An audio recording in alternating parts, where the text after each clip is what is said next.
Monday night, week 37 of 2019. Currently I'm on week 7 of my Strongman competition prep for both the Elysian Fields competition, which is a local competition here in Wichita Falls, as well as Lubbock. They're having Panhandle Strongest, which is a United States Strongman show.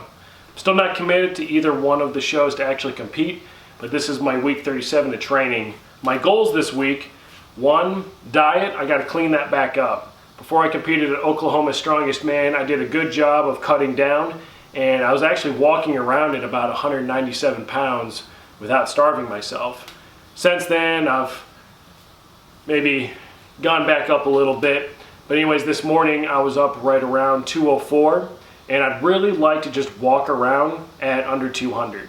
To compete as a middleweight male, which sounds funny to say, to compete as a middleweight man in United States Strongman, there are 2 classes. There's 220, which I used to compete in, and there's 198. What I've been finding since I moved here to Wichita Falls is that I tend to do a lot better as a 198 than as a 220. And so my goal is to start eating clean again and see if I can get that body weight back down to where I'm walking around at maybe 199, a much more manageable number. And also to manage fatigue a little bit better. Weeks probably 28 through 35, I was just constantly having fatigue issues, always, I wouldn't say falling asleep, but having difficulty concentrating at work, not being that motivated in the gym. Week 36, I kind of pulled out of that, and I just want to make sure that I carry that momentum from week 36 into week 37. But that's it for the intro. I appreciate you guys watching this video, and we're going to switch over to the commentary, and I'll meet you back here on Saturday. And welcome to the commentary. First thing we got here Monday is some paused bench. This is my top set at 260 pounds for a set of 2. I recently switched my setup to mirror the setup of the Australian strength coach. You can find him on Instagram. And I did notice an immediate pickup in my bench press. After that, I moved on to these rest pause. We're doing Z press today. And from my notes, it looks like we just went a little bit light. Essentially, you don't want to be able to get more than 8 work sets afterwards, and I think I got like 24 reps on the initial one. So we're going to go up and wait on the next Z press. Doing Z press for that was awesome. And then some assistance work with some pull-ups.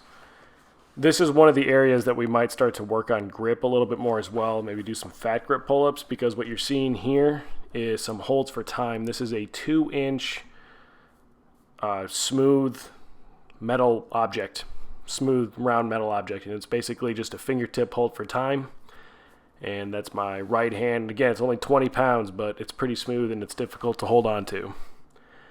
After that, we go to Tuesday. We're looking at my 313 tempo squats. This is 320 pounds for a set of 4.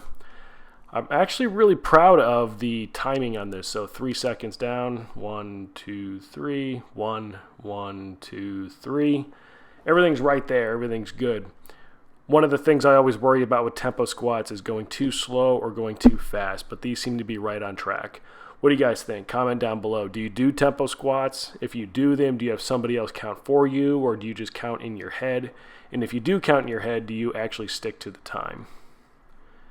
After that, move down to axle Romanian deadlifts. This is 345 pounds by 4. These are strapped. I definitely, probably could do 345 by 4 on RDLs without alternating my grip, but these are just strapped up just for the sake of having it. Do you guys use axle for these kind of movements? The reason I like to use it because it has no whip at all. After that, we move on to Wednesday. So Wednesday's another overhead day. We decided to do axle cleanup press. You're looking at my top set of 205 for a set of 2. Again, this isn't really that heavy, but the bar was moving pretty good. Good speed. I was really happy with that. And then using the Rep Zero gap bench and its incline at 45 degrees. And this is 200 for a set of 3. Paused off the chest. Just a slight pause, just enough to let you know that it's there.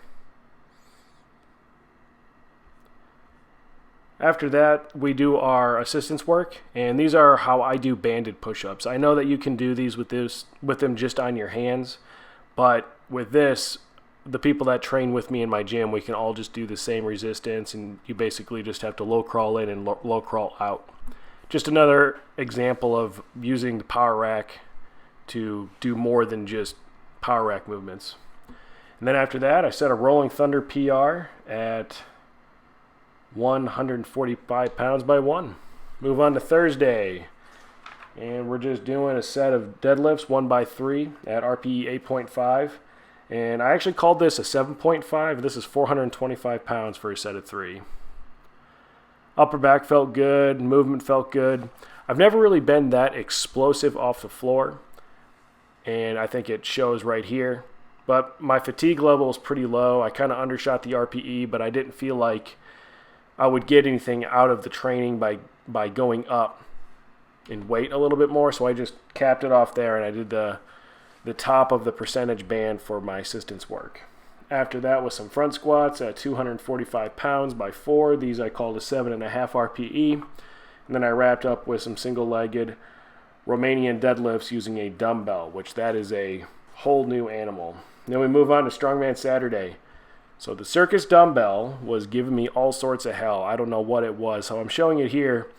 This is only 117 pounds, and I'm just missing it repeatedly. Not even really sure what was going on. Just a testament to just how much mental aspect of lifting comes into play. So just doing a simple visualization exercise right there before I pick up the dumbbell. I still had that initial fail, but definitely sent it for the second rep. And then what you're looking at here is my top set of the day at 127 pounds. And it wasn't the prettiest, but it made it up. After that, moved on to farmers. I did a set at 202 pounds for 60 feet, and that moved real quick. It was almost sub 10. And then this is 252 pounds for 60 feet. Barely crossed that 60-foot line at the front of the implement, and that was about 15 seconds. But that is week 37 in the books. Everything went pretty well. I stuck to my diet all right. I'm still not doing any sort of water restrictions, and I'm walking around right at about 203 to 204 pounds, which is good. Not where I want to be yet, but it's pretty close. I appreciate you watching this video. If you like these kind of videos, I'd really appreciate it if you would subscribe to my channel and go ahead and like this video, as well as going ahead and hitting the bell so that you get a notification every single time I release a video. You can also hit that subscribe circle right there, and it'll automatically subscribe to my channel. Or you can watch some more training footage or maybe an equipment review that I've done in the past. But I appreciate you guys tuning in, and I will see you next week.